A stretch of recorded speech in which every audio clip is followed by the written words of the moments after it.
fratele, Domnul să-l binecuvânteze pentru fratele. A zis Domnul așa că nu la voia întâmplării ai venit în locul acesta și Duhul lui Dumnezeu ți-a îndemnat pașii aici, Aleluia. ca să stea de vorbă Dumnezeu cu tine. Porumbelul care l-am văzut. Da. Și a spus așa Dumnezeu, pentru ce stai trântit? Căci El nu te vrea să stai trântit.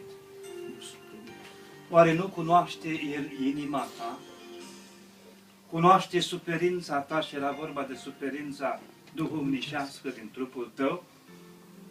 Și a spus Dumnezeu așa, cunoaște râvna ta pentru El, cunoaște tot ce ai făcut, toate greșurile tale, dar pentru că te recunoști înaintea Lui, în inima ta, a spus că este gata să-ți întindă mâna, să-ți scrie iertare în dreptul tău.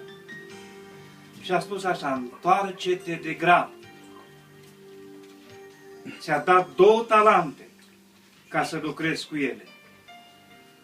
Domnul te așteaptă să te întorci cât mai degrabă. Domnul să te binecuvânteze. A spus că de mult te-aș fi pedepsit, dar pentru că mi-a fost milă de ființa ta, n-am făcut-o. Domnul să te binecuvânteze.